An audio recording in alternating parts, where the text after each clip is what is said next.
নমস্কার প্রিয় দর্শক বন্ধু। তো আবারও হাজির হয়েছে একটি লেটেস্ট ভিডিও নিয়ে।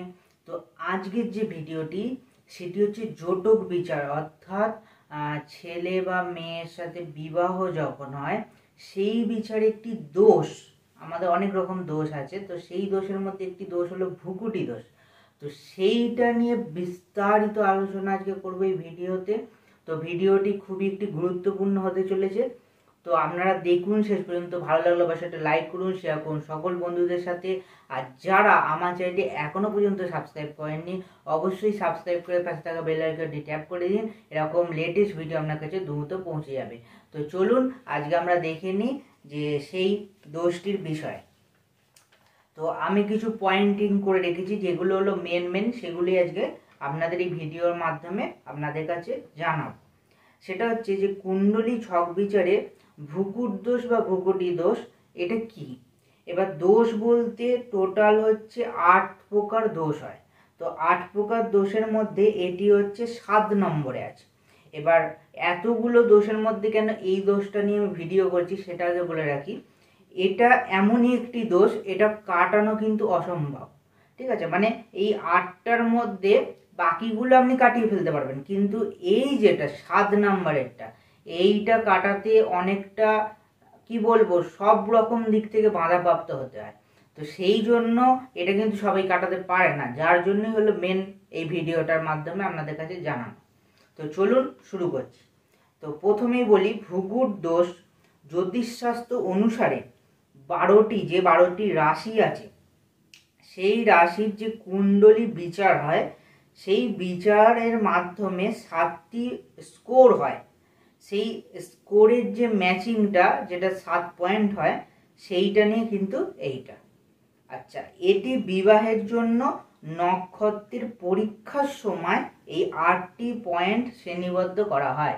অর্থাৎ আপনি একটা ছেলের সাথে একটা মেয়ের বিবাহ দেবেন, যদি স্কোর মেলে ঠিক আছে তবেই কিন্তু বিয়েটা হয়। আর যদি স্কোর কম থাকে কি মেলে না তাহলে বুঝবেন তার সাথে কোনোদিনই মিলবে না, বা হলেও ডিভোর্স হয়ে যাবে, প্রবলেম থাকবে লাইফে।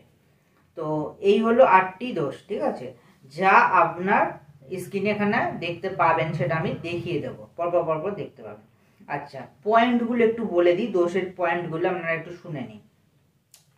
1 নম্বর হচ্ছে বর্ণকূট, অর্থাৎ আধ্যাত্মিকতা।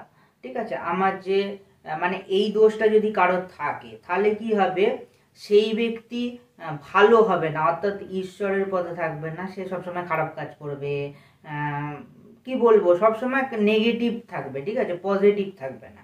আচ্ছা, 2 নম্বরের যে দোষটি এটি হলো বৈশ্যকূট। বৈশ্যকূট মানে হলো আকর্ষণ, অর্থাৎ আমার সাথে যে কেউ একটা কথা বলুক তার প্রতি যে একটা কি বলবো আকৃষ্ট থাকে সেইটা হবে না, ফিলিং থাকবে না। ঠিক আছে, মানে তাকে সহজে কেউ হয়তো মানবে না বা প্রবলেম হবে, তাকে কেউ দেখতে পারে না, সে সবার চোখে খারাপ, এইরকম একটা ব্যাপার কিন্তু থাকবে। আচ্ছা, 3 নম্বর হলো তারাকূট। ঠিক আছে, তারাকূট মানে কি, মানসিক সমস্যা।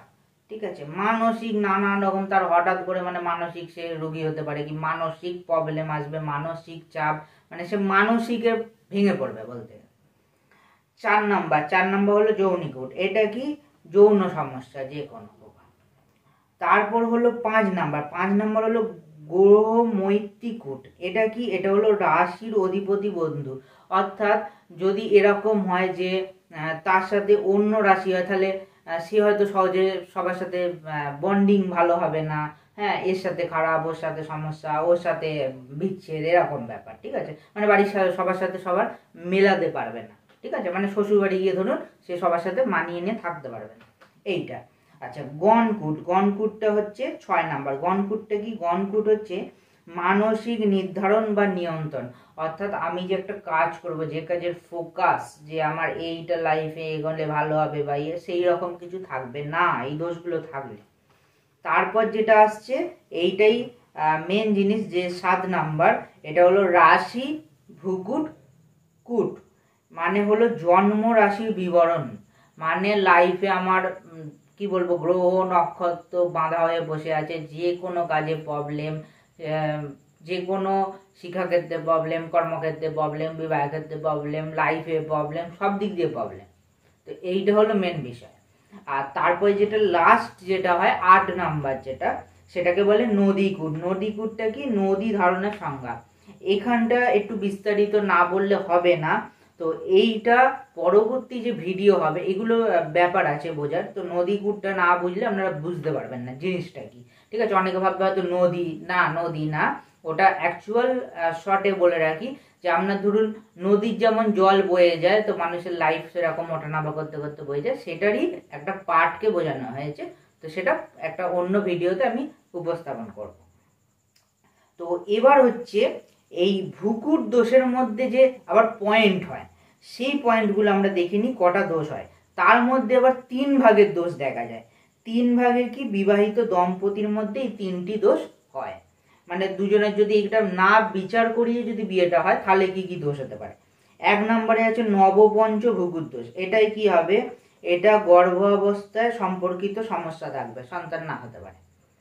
2 নাম্বার মৃত্যু সদাষ্টক ভূকুট দোষ। এটাই কি হবে? এটাই হচ্ছে স্বামী স্ত্রীর মধ্যে যে কোনো একজনের মৃত্যু হবে, সেটা মাঙ্গলিকের সাথে অমাঙ্গলিকের বিয়ে হবে, তার ফলে যে অমাঙ্গলিক তার মৃত্যু হয়ে যাবে, সম্ভবত 1 বছর, 1 বছরের বেশি হয় না, 1 বছরের মধ্যেই তার মৃত্যু হবে, ঠিক আছে? এটা দেখা যায়। আর 3 নম্বরে যদি দোষটা থাকে এটাকে বলা হয় দ্বিদ্বাদশ ভূকুট দোষ। এটা থাকলে কি হবে? এটা থাকলে জীবনের সমস্ত যাত্রা বাঁধা, আর হলো আর্থিক সমস্যা, দরিদ্রের দিকে নিয়ে যাবে, ঠিক আছে? এইটা কিন্তু এই দোষটা করবে।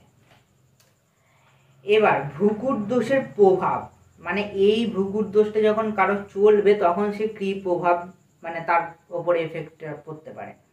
1 নম্বরে বিবাহে বিলম্ব হতে পারে। 2 নাম্বার দাম্পত্য কলহ হবে, সম্পর্কের মধ্যে ভুল বোঝাবুঝি হবে, দ্বন্দ্ব হবে, উত্তেজনা দেখা যাবে, এতে সম্পর্ক ভেঙে যাবে শেষ পর্যন্ত। 3 নাম্বার স্বাস্থ্যের সমস্যার কারণে সঙ্গীকে প্রভাবিত করবে। ধরুন বরের সমস্যা, মানে বরের রোগ ভোগে সব টাকা চলে যাচ্ছে, অথবা বউয়ের রোগ ভোগে সব টাকা চলে যাচ্ছে, ঠিক এরকম। আচ্ছা, 4 নাম্বার আর্থিক সমস্যা হবে, যার ফলে মানসিক চাপ বাড়বে, ঠিক আছে? আচ্ছা, 5 নাম্বার হবে প্রেমময়, যারা লাভ রিলেশন প্রবলেম বা এইরকম লেগে থাকবে জীবনে, ঠিক আছে? এবং এরকম হবে যে তাদের ধরুন সম্পর্ক আছে, হয় বাড়ির থেকে হবে না, বা কোনো কারণে সেটা চ্যালেঞ্জ হয়ে যাবে, বিশাল বড় চ্যালেঞ্জ হয়ে যাবে, ঠিক আছে, বিয়ে করাটা। আচ্ছা, 6 নাম্বার হলো অংশীদারি ব্যবসা বা পারিবারিক ক্ষেত্রে ঘন ঘন ঝগড়া হবে। অর্থাৎ অংশীদারি যদি কোনো কিছু থাকে, মানে শেয়ার যেটা বলে, একজনের সাথে একজন মিলিতভাবে যদি কোনো ব্যবসা করেন সেখানে একটা ঝামেলা হবে এবং ডাউন হবে, আর পরিবারের সাথে যদি একসাথে থাকেন সেখানেও ঝামেলা হবে। তো এই হলো টোটাল বিষয় ভূকুট দোষ। তো ভূকুট দোষ একটি খুবই খারাপ দোষ। তো এইটা, এই ছকগুলো যে বললাম, এই যে 8টা দোষ বললাম, এখানে একটা জিনিস বলে রাখি, অনেকেই এখনকার যুগে কিছু পার্সেন্ট মানুষ করে, 50% মানুষ এটা করে, 50% মানুষ করে না। তো যারা করে না তাদের উদ্দেশ্য অবশ্যই করবেন। একজনের সাথে একজন যখন বিয়ে হবে, আগে যে ম্যাচিংটা হয়, ম্যাচিং হবে, ওটা 36 পয়েন্ট থাকে টোটাল। তার মধ্যে যদি আপনারা দেখেন 20-র ওপরে উঠছে, ঠিক আছে, মানে 36-এ 36 মিললে তো কোনো ব্যাপারই না। আর যদি না মেলে বিয়েটা নাই করবেন, ওটা ঠিক হবে না, ওখানে সব বেরিয়ে যায়, ঠিক আছে? তো অনেক রকম প্রবলেম দেখা যায়। তো এতে কি হয়, এই 8 প্রকার দোষ কিন্তু উৎপন্ন হয়ে যায়। এবার 8 প্রকার দোষ কিন্তু ভালো না। এমনি দোষ যেমন আপনি কাটিয়ে ফেলতে পারবেন, কিন্তু এই 8 প্রকার দোষ কাটাতে গেলে আপনার মারাত্মক মানে প্রবলেম ফেস করবেন, ঠিক আছে? আর এই দোষগুলো যথেষ্ট বড় দোষ, যথেষ্ট বড় লাইফে এফেক্টিভ ফেলে, কারণ এটা কিন্তু শুধু ওই ছোটখাটো দোষ না, এটা রাশি, নক্ষত্র রাশি কিন্তু মানুষের পুরো লাইফটা কিন্তু জানে। তো তারা কিন্তু পুরোটাই মানে তাদের হাতে থাকে, কন্ট্রোলে। তো সেইটার একটা কিন্তু বিশেষভাবে প্রবলেম হবে, ঠিক আছে? তো অবশ্যই কুষ্টি বিচার করাবেন, মানে দুজনের জোটক যারা বিয়ে করবেন জোটক বিচার করাবেন, করে দোষ থাকলে আগে প্রতিকার করবেন, তারপরে বিয়ে করবেন। আর যদি 36 পয়েন্ট মিলে যায় তাহলে কোনো সমস্যা নেই, তাহলে এনাফ বিয়ে করতে পারেন। আর যদি দেখেন নিচে নেমে গেছে, মানে লো পয়েন্ট 14.2 এরকম যদি থাকে, আপনারা সব পরপর স্ক্রিনে দেখতে পাবেন। যদি এরকম প্রবলেম থেকে থাকে, মানে আমি দেখেছি, আমি এখানে দিয়েছি, এগুলো আমার ক্লায়েন্টের, তো সেই রকম থাকলে করবেন না, করাটাই বেটার। তো এবার কি কি করা যায়, প্রতিকার, এটা আমার তৈরি, ঠিক আছে, অন্য কে কি জানি না। আর এই দোষের প্রতিকার সবাই বলতে পারবে না, এই দোষ সবাই কাটায়ও না, বলতে পারবে না। তো আমি এটা ভিডিও করছি এর জন্যই যে প্রতিকারটা এটা আমার, আর 100% পিওর কাজ করবে। আচ্ছা, এখানে কিন্তু অনেক কিছু জড়িয়ে থাকে। এখানে করতে গেলে একটা করলে হবে না, সব প্রতিকার যদি কমপ্লিট করে তবে কিন্তু সাকসেস হবে। ওই 10% করলাম, তাহলে বাকি 90% খারাপ পাবি, ঠিক আছে। বলে দিই কী কী লাগবে। আচ্ছা, 1 নাম্বার হচ্ছে মা কমলা কবচ, এটা অবশ্যই ধারণ। তার সাথে নবগ্রহ হোম হবে, ঠিক আছে, নবগ্রহ কিন্তু কবচ না, নবগ্রহ হোম।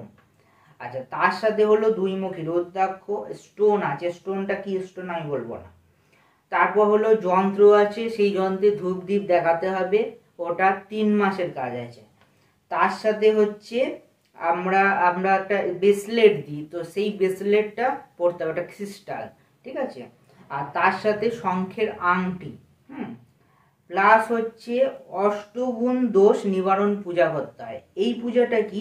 এই পূজাটা হলো মাতা পার্বতী ও শিব একসাথে থাকবেন, দেখবেন একসাথে একটা অবস্থান করে, তো সেই যে পূজাটা হয় সেই পূজাটা করতে হয়। এবং তার সাথে 3টে গ্রহের আহুতি দিতে হয়। কোন 3টে গ্রহ? চন্দ্র, বৃহস্পতি, বুধ। এই 3টে গ্রহের ওই হোম আগ্নিতে আহুতি দিতে হবে।